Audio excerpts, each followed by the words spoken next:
चलिए, तो जैसा कि मैंने ये कहा कि आज की क्लास में हम लोग बात करने वाले हैं वर्ब के बारे में, ठीक है ना? किसके बारे में बात करने वाले हैं? वर्ब के बारे में बात करेंगे, जिसको हम लोग कहते हैं क्रिया।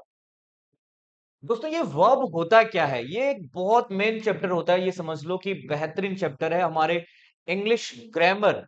अब आप ऐसे समझो कि दुनिया का कोई भी सेंटेंस है ना, दुनिया का कोई भी सेंटेंस है, अगर उसमें सब्जेक्ट है, अगर उसमें सब्जेक्ट है, मतलब 100% उसमें क्या है? वर्ब है। और जिस सेंटेंस में वर्ब है, इसका मतलब वो किसी ना किसी टेंस का है। इसका मतलब पूरा का पूरा जो टेंस है वो किसका चैप्टर है? वर्ब का ही तो है। एक तरह से टेंस क्या है? वर्ब ही है। आप ऐसे समझो। तो कुल मिला के आप ये समझो कि वर्ब चैप्टर बहुत ही ज्यादा इंपॉर्टेंट है आपके इंग्लिश ग्रामर के लिए। आपके इंग्लिश में अगर आपको अंडरस्टैंडिंग चाहिए, अगर आप चाहते हो कि अच्छे से आपको समझ में आए सेंटेंस वगैरह, तो वर्ब उसके लिए बहुत इंपॉर्टेंट है। तो चलिए शुरुआत से बात करते हैं, बिल्कुल डिटेल्स में चलेंगे। मैंने यहाँ पे लिखा भी हुआ है फुल एनालिसिस। चलिए, सभी को जोहार, सभी को जोहार। सब लोग इस लाइव सेशन को शेयर कर देंगे अपने अपने दोस्तों के साथ, अपने अपने रिलेटिव के साथ। लोगों को जरूर बताएं कि इंग्लिश की क्लास चल रही है, और अपने अपने डाउट्स को भी पूछ सकते हो। सारे डाउट्स को क्लियर किया जाएगा, इसलिए निश्चिंत रहेंगे आप, ठीक है ना? तो चलिए बात करते हैं कि आखिर ये वर्ब होता क्या है। तो दोस्तों, जो वर्ब होता है ना, आप ऐसे समझो, हमने कहा कि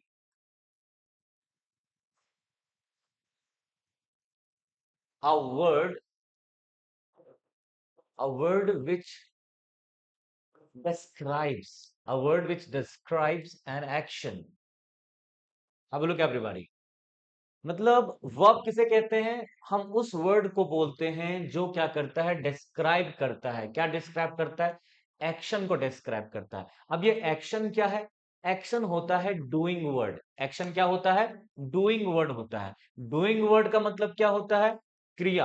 क्रिया क्या होता है? काम होता है। मतलब काम क्या हो रहा है सेंटेंस में जो काम हो रहा है, जो काम होता है, तो वो एक्शन जो होता है, एक्शन का मतलब क्या होता है? क्रिया। तो समझना मेरी बात को, कोई ऐसा वर्ड जो सेंटेंस में डिस्क्राइब करता है कि ये काम हो रहा है। Point to be noted. उसी को हम लोग वर्ब कहते हैं। हमने बताया a word which describes an action in a sentence. In a sentence, कि एक वाक्य में जो वर्ड डिस्क्राइब करता है एक्शन को, उसको हम लोग क्या कहते हैं? वर्ब कहते हैं। मतलब doing verb, doing word, sorry, doing word कहते हैं उसको, है ना? क्रिया कहते हैं, काम कहते हैं।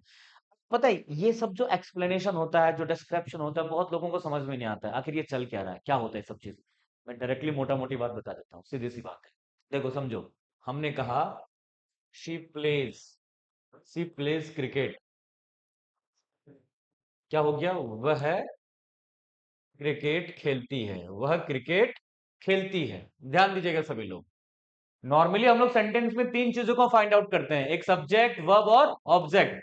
सब्जेक्ट का मतलब क्या होता है? हु का मतलब क्या होता है? कौन। वर्ब का मतलब क्या होता है? वर्ब का मतलब होता है काम, मतलब एक्शन। और ऑब्जेक्ट का मतलब क्या होता है? कर्म, मतलब व्हाट। बोले तो हुम। अगर आपको सेंटेंस में इनका जवाब मिल जाएगा ना, तो समझ जाना सेंटेंस में ऑब्जेक्ट है।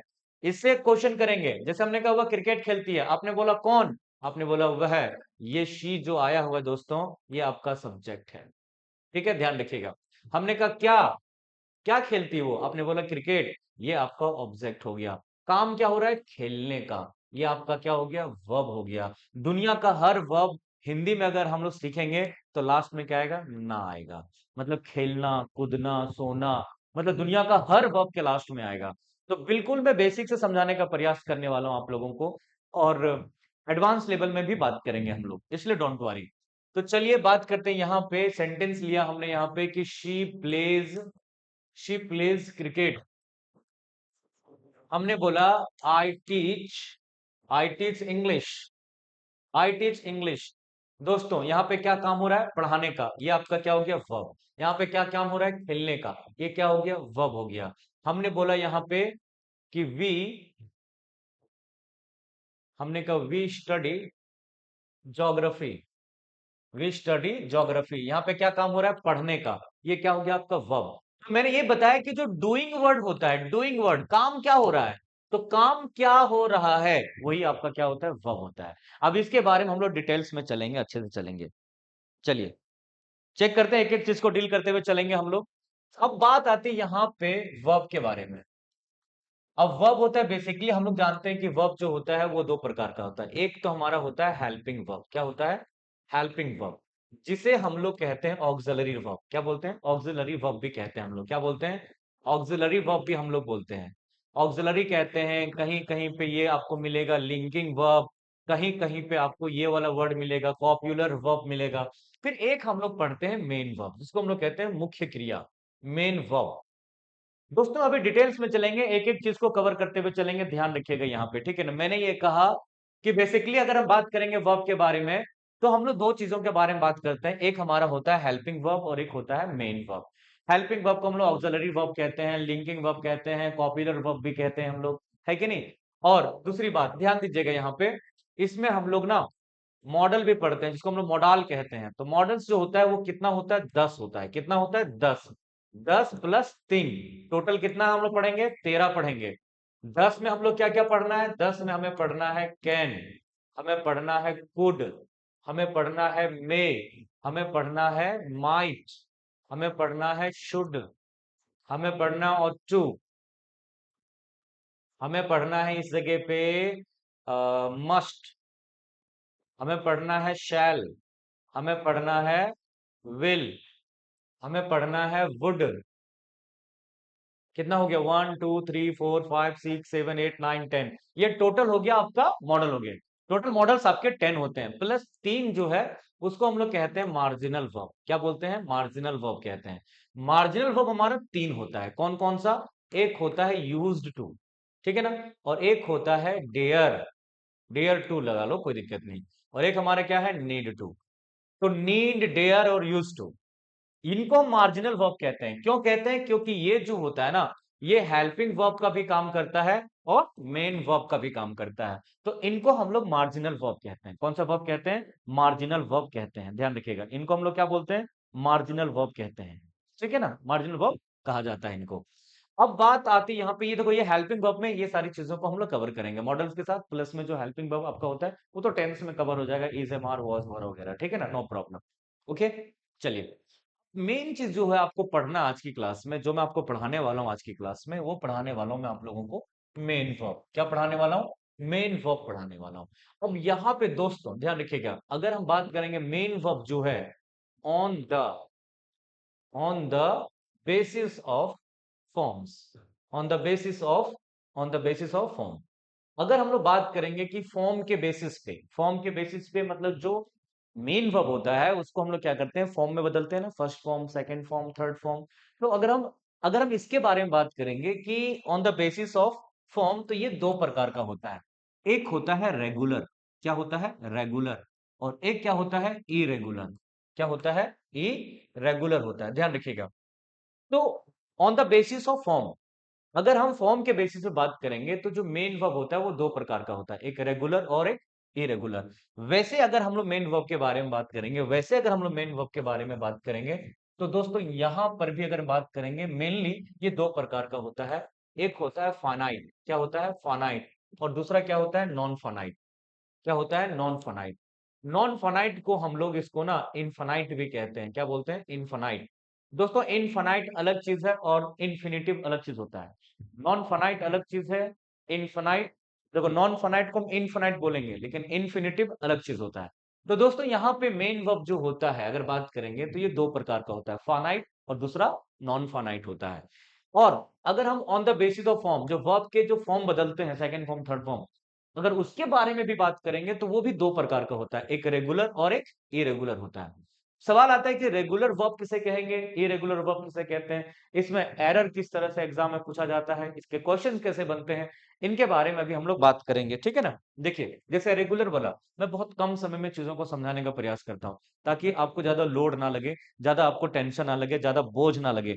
तो मैं कोशिश यही करता हूँ कि आप लोगों को ना कम समय में ज्यादा चीजें आप लोगों को समझ में आए, ठीक है ना। वीडियो अच्छी लग रही हो, क्लास अच्छी लग रही हो, समझ में चीजें आ रही है, कमेंट में कोई कमी मत करना, और जितने लोग लाइव हैं और सब के सब लोग जरूर सेशन को लाइक करेंगे। देखो रेगुलर के बारे में आपको समझाता हूँ, ठीक है ना। रेगुलर में क्या होता है कि जो वर्ब की सेकंड फॉर्म होती है ना और थर्ड फॉर्म होती है, सेकंड फॉर्म में या तो ईडी लगेगा या तो फिर आईईडी लगेगा, ठीक है ना। सेम टू सेम यहां पर भी थर्ड फॉर्म में ईडी लगेगा या तो फिर आईईडी लगेगा। इसको हम लोग कहते हैं रेगुलर वर्ब। जैसे कि हमने एक वर्ड लिया कुक, ये वर्ब की फर्स्ट फॉर्म हो गई, ठीक है ना। सेकंड फॉर्म क्या हो जाएगा इसका, कुकड हो जाएगा। क्या हो जाएगा, कुकड। और थर्ड फॉर्म भी क्या हो जाएगा, कुकड हो जाएगा। ऐसे वर्ब को हम कहते हैं रेगुलर वर्ब। क्या बोलते हैं, रेगुलर वर्ब। एक वर्ड लिया मैंने यहाँ पे स्टडी, स्टडी का सेकंड फॉर्म हमारा हो जाएगा स्टडीड, आईईडी लगेगा। थर्ड फॉर्म भी क्या हो जाएगा, स्टडीड हो जाएगा। दोस्तों इसको हम लोग बोलेंगे क्या, रेगुलर वर्ब बोलेंगे। क्या बोलेंगे, रेगुलर वर्ब इसको बोला जाएगा। ठीक है ना। अब सवाल आता है कि इरेगुलर वर्ब क्या है। इरेगुलर वर्ब में आपको ध्यान रखना है दोस्तों, इसके बारे में अभी हम एरर को भी डिटेक्ट करके देखेंगे किस तरीके से एरर पूछा जाता है यहाँ पर, ठीक है ना। तो आपको करना क्या है कि irregular verb second form third form जो होता है उसमें ना तो ईडी लगेगा और ना ही आईईडी लगेगा, नहीं लगेगा, ठीक है ना। ना तो इसमें ईडी लगेगा और ना ही आईईडी लगेगा। तो इसको हम क्या बोलते हैं, इरेगुलर वर्ब कहते हैं। जैसे कि आप यहां पे समझिए, मैंने एक वर्ड लिया टेक, ये आपका फर्स्ट फॉर्म है। सेकंड फॉर्म इसका होता है टुक, थर्ड फॉर्म क्या होता है, टेकन होता है। क्या होता है, टेकन। तो दोस्तों देखो कहीं पर भी इसमें ईडी या फिर आईईडी का यूज नहीं हुआ है, इसको हम इरेगुलर वर्ब बोलेंगे। कौन सा वर्ब बोलेंगे, इरेगुलर वर्ब बोलेंगे। और इसके बारे में थोड़ा सा और भी डिटेल्स में अगर आप लोगों को बताऊं यहाँ पे, थोड़ा सा और भी डिटेल्स में अगर यहाँ पे बताता हूं, तो ध्यान रखिएगा इरेगुलर वर्ब ना इंग्लिश लैंग्वेज में 616 है। मेरा मानना है कि लगभग अगर 200 भी अगर इंपॉर्टेंट वाले पढ़ लिए, वो लिस्ट में प्रोवाइड कर दूंगा मैं, उससे बाहर नहीं आएगा, नो डाउट, इतना मैं गारंटी दे सकता हूँ आपको। वो जो 200 वर्ड है नॉर्मली, अब पता है ये रेगुलर वर्ब बहुत सारी ग्रामर की किताबों में आपको लिखा मिलेगा important verbs, some important verbs, लेकिन उसका नाम है इरेगुलर वर्ब। जो फॉर्म के बेसिस पे क्या होता है कि वो अलग होता है। जो मेन वर्ब जो होता है फॉर्म के बेसिस पे हमने बताया दो प्रकार का होता है, एक रेगुलर और एक इरेगुलर। रेगुलर जो होता है उसमें ईडी आईडी लगता है और इरेगुलर में नहीं लगता है। जैसे आप बचपन से पढ़ते आ रहे हैं गो, गो का सेकंड फॉर्म क्या होता है, वेंट। थर्ड फॉर्म क्या होता है, गॉन होता है। तो ये कैसा वर्ब हो गया, तो गो एक इरेगुलर वर्ब हो गया। कैसा वर्ब हो गया, इरेगुलर वर्ब हो गया। ठीक है ना। और आगे समझते हैं, ध्यान दीजिएगा। तो अभी मैं आप लोगों को यहाँ पे समझा रहा हूँ, ध्यान दीजिएगा। समझना आप लोगों को ये है कि जो इरेगुलर वर्ब है, देखिएगा किस तरीके से इससे एरर पूछा जाता है। इरेगुलर वर्ब्स के बारे में बात करेंगे, कुछ इंपॉर्टेंट ले लेते हैं, कुछ इंपॉर्टेंट वर्ब को लेते हैं, ठीक है ना। जैसे कि आप यहाँ पे समझिए, एक वर्ड है यहाँ पे फॉरबिड। क्या है, फॉरबिड। सेकंड फॉर्म इसका जो होता है वो होता है फॉरबिड। थर्ड फॉर्म क्या होता है, फॉरबिडन होता है। क्या होता है, फॉरबिडन होता है, ठीक है ना। एक वर्ड लिया मैंने यहाँ पे GIVE, गिव। सेकंड फॉर्म क्या होता है, गेव। थर्ड फॉर्म क्या होता है, गिवन होता है। क्या होता है, गिवन होता है। THROW, throw. थ्रो का सेकंड फॉर्म क्या होता है, थ्री। थर्ड फॉर्म क्या होता है, थ्रोन होता है। फ्लाई, उड़ना, सेकंड फॉर्म क्या होता है, फ्लीव होता है। थर्ड फॉर्म क्या होता है, फ्लॉन होता है। ठीक है ना। चलिए वर्ड लेते हैं हम लोग, राइट, लिखना, सेकंड फॉर्म क्या होता है, रोट होता है। थर्ड फॉर्म क्या होगा, रिटर्न होगा। थर्ड फॉर्म क्या होता है, रिटर्न होता है। ठीक है ना। चलिए हमने वर्ड लिया कम, कम का सेकंड फॉर्म क्या होता है, केम होता है। थर्ड फॉर्म क्या होता है, कम होता है। थर्ड फॉर्म क्या होता है, कम होता है। और भी आगे वर्ड लेते हैं, चलिए। वर्ड लिया हमने यहाँ पे टीच, टीच का सेकंड फॉर्म क्या होगा, टॉट। थर्ड फॉर्म क्या होगा, टॉट।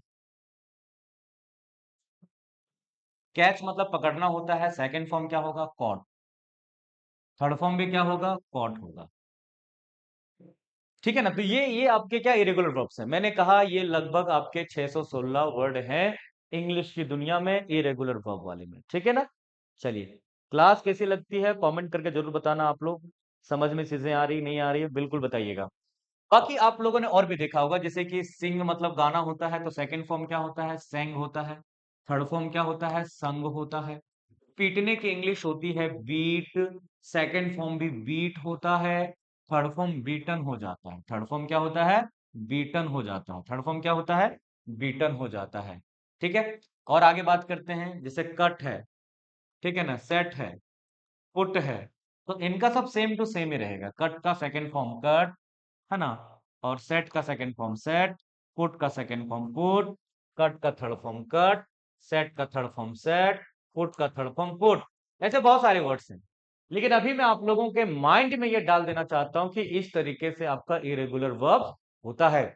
और इससे भी ज्यादा सेकंड फेज वाला ध्यान रखिएगा, इसका सेकंड फेज देखना भी, सेकंड फेज कैसे होता है। सेकंड फेज देखो यहाँ पे, अभी हम लोग बात करें इरेगुलर वर्ब की। इसका सेकंड फेज देखो किस तरीके से होता है, ध्यान दीजिएगा। यहाँ पे देखिएगा एक वर्ड होता है बीईएआर, बियर। बियर का सेकंड फॉर्म होता है बोर, और थर्ड फॉर्म होता है बॉर्न।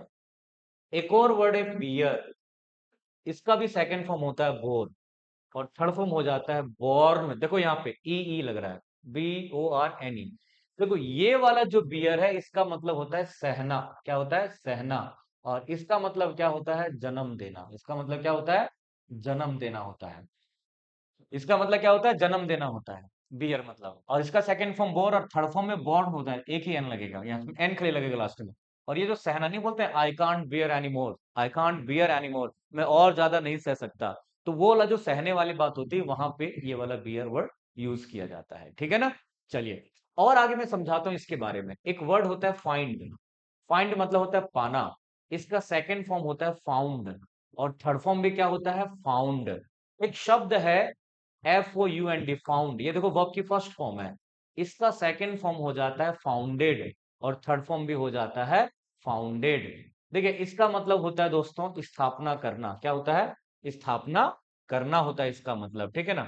और इस फाइंड का मतलब क्या होता है? पाना। समझिएगा, मैं सारा एग्जांपल देके समझाऊंगा आप लोगों को, डोंट वरी। अब जैसे मान के चलिए सेंटेंस लेते हैं, सेंटेंस लेते हैं। हमने कहा he found this, he found he found this university he found this university in 1995।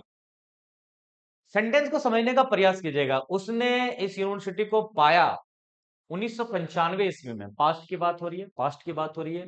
तो यहाँ पे फाइंड का सेकंड फॉर्म फाउंड होता है, पाने की बात हो रही है। लेकिन यूनिवर्सिटी कहीं खो गया था क्या, इसको पा गया?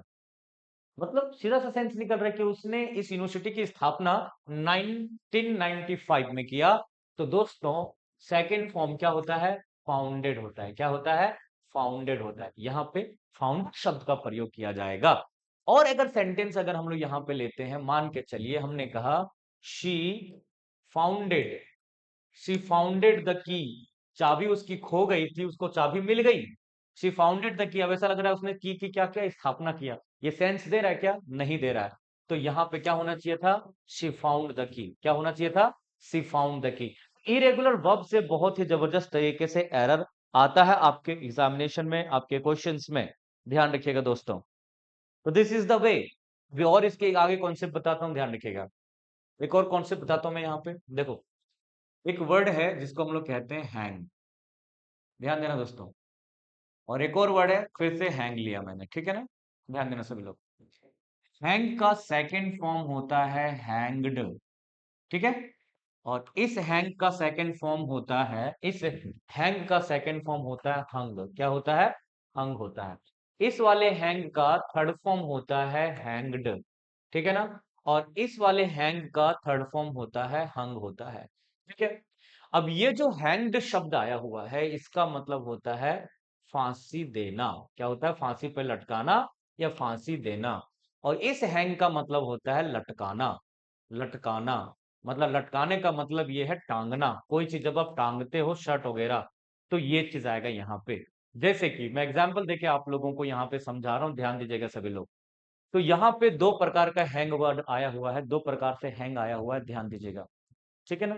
दो प्रकार का हैंग आया हुआ है। ठीक है? जैसे देखो मैं आपको समझाता हूँ, यहाँ पे ध्यान दीजिएगा। सेंटेंस लिखा हुआ है he was, he was hung, he was hung. उसे लटकाया गया, उसे फांसी दिया गया। क्या सेंस देता है? तो ही को टांगा नहीं जाता है, ही को फांसी दिया जाता है, पर्सन है। ठीक है? तो यहाँ पे हंग के जगह पे क्या होना चाहिए था? He was hanged. सेंटेंस लिखा हुआ था दोस्तों यहाँ पे कि she hanged, she hanged the shirt. तो क्या लगता है, उसने शर्ट को फांसी दे दी? नहीं, उसने शर्ट को टांग दी। तो सेकंड फॉर्म टांगने की क्या होगा? हंग होगा। क्या होगा? हंग होगा इस जगह पे। तो ये लॉजिक है इसके पीछे में। तो रेगुलर इरेगुलर को हल्के में आप लोगों को नहीं लेना है, मतलब नहीं लेना है। ठीक है? तो देखिए ये कॉन्सेप्ट था, ये चीजें मैं बता रहा था आप लोगों को कि वर्ब चैप्टर में हमें क्या क्या चीजों को कवर करना है। तो अभी मैं on the basis of form, form के बेसिस पे मैं आप लोगों को पहला ये कॉन्सेप्ट क्लियर कराया, रेगुलर और इरेगुलर वाला कॉन्सेप्ट। कि रेगुलर और इरेगुलर से एरर किस तरीके से आपका पूछा जाता है। जैसे देखो, अब मान के चलो अभी कोई क्वेश्चन आ गया।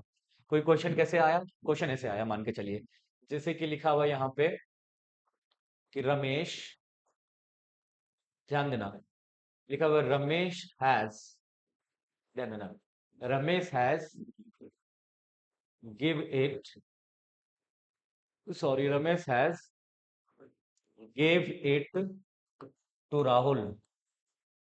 सेंटेंस को चेक कर पाएंगे दोस्तों, यहाँ पे रमेश के बाद क्या लगा हुआ है? हैज लगा हुआ है। तो आप लोगों ने टेंस अगर पढ़ा होगा तो पता होगा कि हैज के बाद जब वर्ब आती है तो वो कौन से फॉर्म में आती है?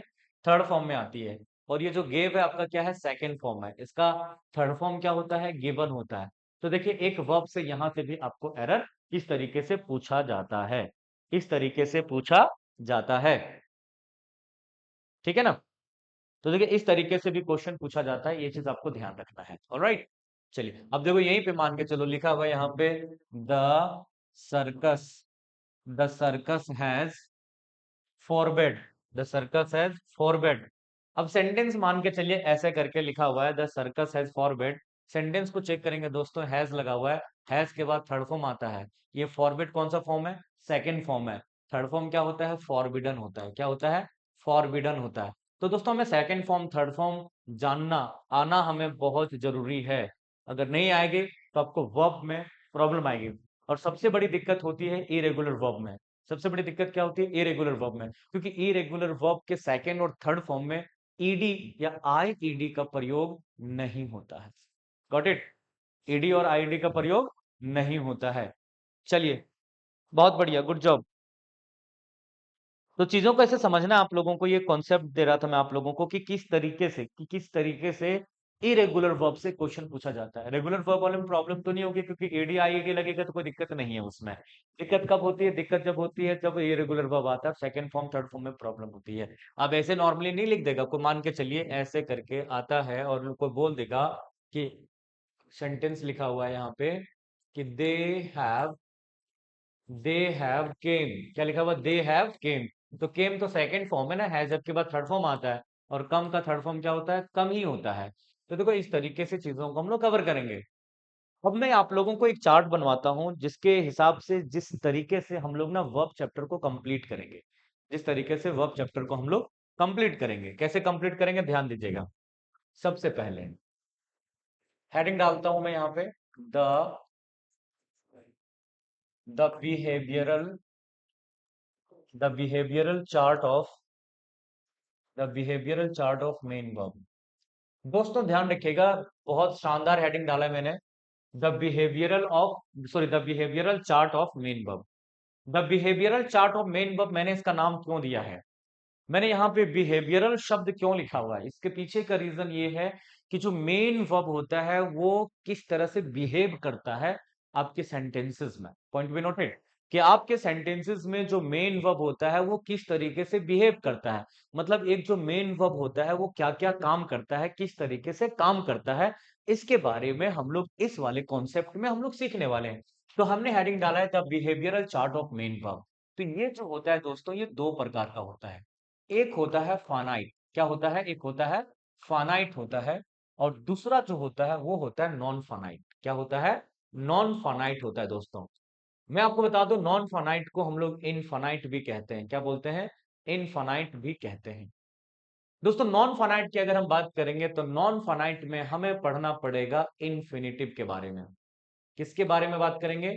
इन्फिनिटिव के बारे में। मतलब एक मेन वर्ब से ही इन्फिनिटिव बनता है, मेन वर्ब से ही जेरंड बनता है। किससे बनता है? जेरंड बनता है। किससे? नॉन फाइनाइट वर्ब से। अब देखते हैं किस तरह से वो काम करता है, डिटेल्स में बात करेंगे, टेंशन लेना नहीं है, मैं एक एक चीज पहले कवर कर रहा हूं। फिर हम लोग इसमें हमें पढ़ना पड़ेगा पार्टिसिपल, ध्यान दीजिएगा, participle preposition. Point be noted, participle preposition मतलब जो वर्ब है, जो मेन वर्ब है, वो पार्टिसिपल प्रेपोजिशन का भी काम करेगा। कैसे करेगा हम लोग बात करेंगे। एक हमारा इसमें पढ़ना होता है participle executive. Point be noted, participle executive पढ़ना पड़ेगा, पार्टिसिपल एग्जेक्टिव। चलिए, वैसे एक चीज इसमें और भी पढ़ा दूंगा मैं आप लोगों को इंपेरेटिव के बारे में, ये एक्स्ट्रा है, बोनस है, ठीक है ना? ये बोनस वाला पार्ट हो गया, इंपेरेटिव। इंपेरेटिव के बारे में इसी में हम आपको बता देंगे, इसी में कवर करके फिनिश कर देंगे, कोई प्रॉब्लम नहीं है। ठीक है, चलिए ये तो आपका हो गया नॉन फाइनाइट वाले में। फाइनाइट की बात करेंगे दोस्तों, तो फाइनाइट में हमें पढ़ना पड़ता है ट्रांजिटिव वर्ब। क्या पढ़ना होता है? ट्रांजिटिव वर्ब के बारे में बात करनी होती है हमें। बात कर ट्रांजिटिव वर्ब के अगर बारे में बात होगी, यहाँ पे ध्यान रखिएगा, तो यहाँ पे हमें दो चीज को और कवर करना पड़ेगा। एक हमें कवर करना पड़ेगा डायरेक्ट ऑब्जेक्ट। क्या कवर करना पड़ेगा? डायरेक्ट ऑब्जेक्ट, और एक इनडायरेक्ट ऑब्जेक्ट। इनडायरेक्ट ऑब्जेक्ट, ठीक है। इसमें हम सेकंड चीज पढ़ेंगे, इसमें हम इंट्रांजिटिव वर्ब के बारे में, इंट्रांजिटिव वर्ब के बारे में बात करेंगे। इंट्रांजिटिव वर्ब, इसमें एक और पॉइंट होता है, that is causative. Causative verb के बारे में बात करेंगे। तो ये है आपका chart, the behavioural chart of main verb. दोस्तों ध्यान रखिएगा, जो मेन वर्ब देखिएगा इतना सारा काम करेगा, पढ़ने में मजा आएगा। बहुत सारी चीजों के बारे में बात करेंगे हम लोग, यहाँ पे बहुत सारी चीजों के बारे में बात करेंगे। बात समझ में आ रही है ना? तो the behavioural chart of main verb के बारे में ये सब चीजों को हम लोग कवर करेंगे, है ना। आगे बात करेंगे इनके बारे में। तो मैं आप लोगों को वर्ब चैप्टर में करा रहा हूं एनालिसिस। देखिएगा कि कैसे आराम से चीजों को हम समझ सकते हैं। इन्फिनेटिव, जेरेंड, पार्टिसिपल, ये बहुत इजी वे में चीजों को हम लोग कवर करेंगे, समझेंगे, नो डाउट। प्लस में ट्रांजिटिव वर्ब है, इंट्रांजिटिव वर्ब है, पॉजिटिव वर्ब है, इसको भी तुरंत इजी वे में समझेंगे हम लोग। इससे आपका कॉन्फिडेंस बहुत अच्छे तरीके से हाई हो जाएगा।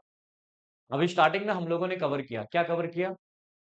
मतलब जो फॉर्म के बेसिस पे एरर होता है ना, रेगुलर वर्ब, इरेगुलर वर्ब, तो वो भी समझाया मैंने आप लोगों को। अभी हम लोग यहाँ पे फाइनाइट और नॉन फाइनाइट के बारे में बात करेंगे, फाइनाइट और नॉन फाइनाइट के बारे में बात करेंगे। चलिए, क्लास अच्छी लग रही होगी तो कमेंट करके जरूर बताना आप लोग, ठीक है ना। कमेंट करके जरूर बताना आप लोग, क्लास अच्छी लग रही है तो बताइएगा डेफिनेटली, ठीक है ना। ठीक है, चलो। अब ये आपका चार्ट हो गया यहाँ पे। अब आगे बात करते हैं, यहाँ पे देखिए, सबसे पहले चलो हम लोग कवर करते हैं नॉन फाइनाइट के बारे में। सबसे पहले हम लोग कवर करेंगे नॉन फाइनाइट के बारे में बात करते हैं। नॉन फाइनाइट वर्ब में सबसे पहले हमने आपको इसमें बताया है इन्फिनिटिव। इन्फिनिटिव, ध्यान दीजिएगा सभी लोग, इन्फिनिटिव क्या होता है?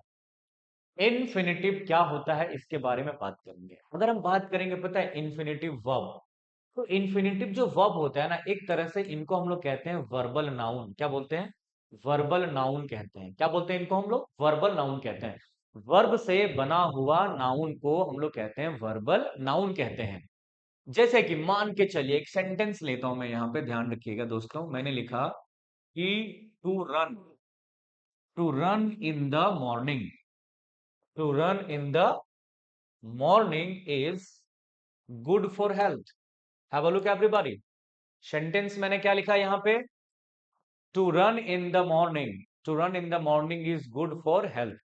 सेंटेंस के शुरुआत में आप लोगों के यहाँ पे टू प्लस वर्ब की फर्स्ट फॉर्म देखो। वैसे तो ये इस सेंटेंस का सब्जेक्ट है, दूसरी बात ये इस सेंटेंस का इन्फिनिटिव है, तीसरी बात जो इन्फिनिटिव होता है वो वर्बल नाउन होता है।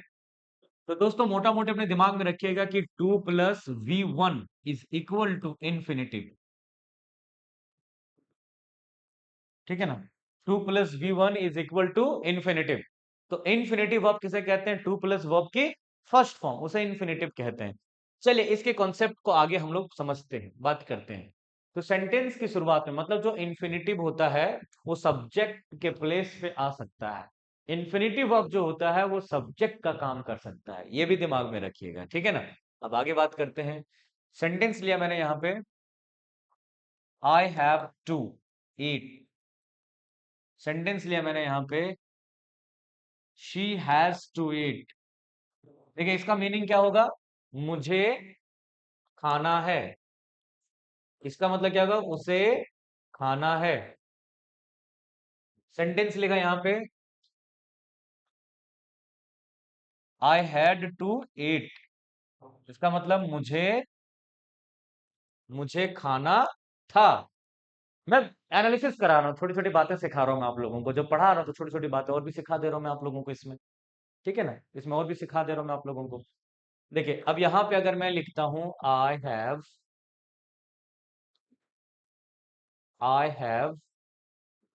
हैव टू ईट, इसका मीनिंग क्या होता है? इसका मतलब मुझे अवश्य खाना है, मुझे अवश्य खाना है। तो ये डबल हैव आ जाता है, इसका मतलब इम्फेटिक बन जाता है, वो हैव का मतलब है ना अवश्य, आवश्यक है ना।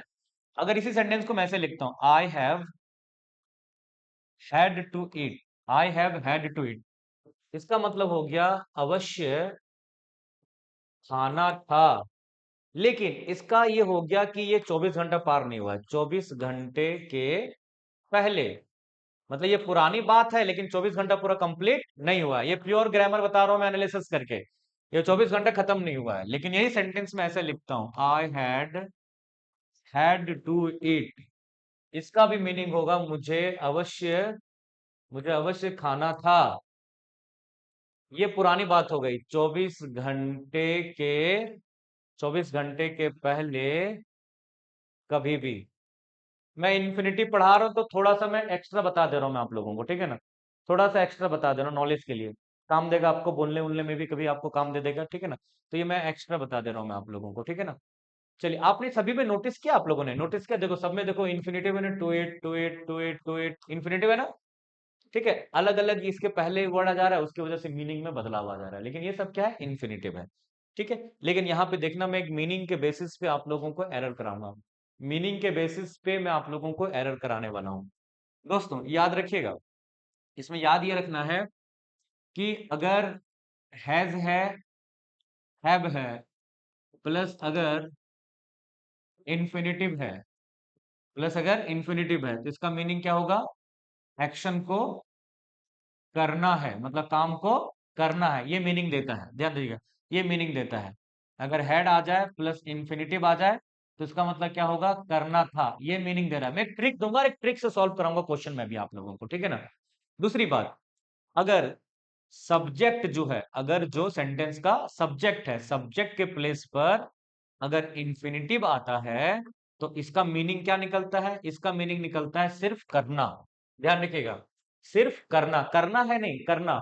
जैसे था ना, to run in the morning, यहां पे क्वेश्चन को देखिएगा, क्वेश्चन देखिएगा यहाँ पे, देखिए, to run in the morning मतलब सुबह दौड़ना स्वास्थ्य के लिए लाभदायक होता है। तो देखो, क्रिया को करना, सुबह दौड़ना, सुबह दौड़ना, तो सिर्फ क्रिया को करना, ये मीनिंग निकल के आएगा। तो यही चीज मैं आप लोगों को यहाँ पे सिखा रहा हूं, देखिए इसके बेसिस पे अभी मैं आप लोगों को क्वेश्चन कराने वाला हूँ, ठीक है ना। देखिए, तो हमने कहा सब्जेक्ट के प्लेस पे रहेगा तो उसका मीनिंग हो जाएगा सिर्फ करना, और हैव के बाद रहेगा तो करना है, हैड के बाद रहा तो करना था। अब देखिए ध्यान दीजिएगा, एक सेंटेंस लिखा हुआ है, she she told me to wait for an hour, उसने मुझसे, देखो, उसने मुझसे एक घंटा, उसने मुझसे एक घंटा इंतजार इंतजार करने के लिए कहा। ध्यान देगा सभी लोग, अब यहां पे इन्फिनिटिव जो है, देखो ये आपका हो गया सब्जेक्ट, ये आपका वर्ब हो गया, ये आपका ऑब्जेक्ट हो गया। तो एक रूल याद रखना है आप लोगों को कि अगर ऑब्जेक्ट है और ऑब्जेक्ट के बाद अगर इन्फिनिटिव आता है तो इसका मीनिंग हो जाएगा क्रिया को, वर्ब को करने के लिए देखो यहाँ पे के लिए का सेंस आ रहा है, देख रहा है, सेम इन्फिनिटिव है। देखो यहाँ पे टू वेट, ये आपका यहाँ पे इन्फिनिटिव है। इन्फिनिटिव का मैंने मीनिंग क्या बताया है, to plus V1 is equal to infinitive. अलग अलग जगह पे इन्फिनिटिव का रूल अलग अलग है, अलग अलग मीनिंग निकल के आता है। तो ऑब्जेक्ट के बाद अगर इन्फिनिटिव आता है तो उसका मीनिंग हो जाएगा एक्शन को करने के लिए। पॉइंट पे नोटेड, उसका मीनिंग क्या हो जाएगा, एक्शन को करने के लिए, ध्यान रखिएगा, ठीक है। अब देखिएगा इससे रिलेटेड, ये आपको नॉलेज के लिए बता दे रहा हूं मैं, जब मैं पढ़ा ही रहा हूं तो क्या दिक्कत है, जब पढ़ा ही रहा हूं तो कोई दिक्कत थोड़ी ना है, थोड़ा और नॉलेज आपको मिल जाएगी, अच्छा लगेगा आपको, पूरा प्योर एनालिसिस करा दे रहा हूं मैं, ठीक है ना। चलिए, हो सकता है आप टीचर उचर आगे जाके बनेंगे, जहां बताएंगे मजा आ जाएगा आप, क्योंकि इतनी सारी नॉलेज आपको, इतनी सारी चीजें पता है आपको इस छोटे से टॉपिक के ऊपर, है कि नहीं। चलिए, फिर भी चलिए आगे बात करते हैं, यहाँ पे एक क्वेश्चन देता हूं मैं आप लोगों को, मजा आ जाएगा। ठीक है ना? चलिए, अब देखिए ये था आपका इन्फिनिटिव। तो 2 + V1 ये क्या हो गया? इन्फिनिटिव। तो एक रूल और बताता हूं मैं आप लोगों को, यहाँ पे समझिएगा। एक रूल और बताता हूं, जैसे कि यहाँ पे हम लोग कवर कर लेते हैं जेरंड को, उसके बाद क्वेश्चन देंगे तो समझ में आपको आएगा, ठीक है ना? जेरंड। अब ये जेरंड क्या होता है, ध्यान दीजिएगा। जेरंड भी क्या है? एक तरह से वर्बल नाउन है, वर्ब से ही बनता है। जेरंड भी किससे बनता है? वर्ब से बनता है। तो इसको भी हम लोग वर्बल नाउन कहते हैं। क्या कहते हैं? Verbal noun. तो जेरंड एक तरह से क्या है? नाउन ही है। जेरंड एक तरह से क्या है? नाउन ही है, ध्यान रखिएगा। जेरंड जो होता है वो होता कहाँ है? सबसे पहले एक सेंटेंस लेते हैं। हमने लिखा यहाँ पे smoking, smoking is injurious to health. दोस्तों ध्यान रखिएगा, इस सेंटेंस की शुरुआत किससे हुई? वर्ब आईएनजी से। तो ये हमारा यहाँ पे सब्जेक्ट का काम कर रहा है। दूसरी बात, ये जेरंड है। क्या है? जेरंड है। याद रखिएगा दोस्तों, जो सेंटेंस में सब्जेक्ट है, सेंटेंस में सब्जेक्ट में अगर वर्ब प्लस आईएनजी आ जाए, उसी को हम लोग जेरंड बोलेंगे। क्या बोलेंगे? जेरंड बोलेंगे। इसका मीनिंग निकल के आता है क्रिया को करना, क्रिया को करना। ठीक है ना? तो ये सब्जेक्ट जो है, सब्जेक्ट जो होता है दुनिया का, देखो दुनिया का हर सब्जेक्ट दो ही चीज होता है, या तो नाउन होगा या तो प्रोनाउन होगा। तो इस सेंटेंस में जो सब्जेक्ट है वो स्मोकिंग है। तो अगर सब्जेक्ट के प्लेस पर, सब्जेक्ट के प्लेस पर, ये जो सब्जेक्ट है इसके प्लेस पर अगर वर्ब में आईएनजी लगा हुआ है, तो वो जेरंड कहलाएगा। क्या कहलाएगा? जेरंड। और जेरंड क्या होता है? वर्बल नाउन होता है। क्या होता है? Verbal noun.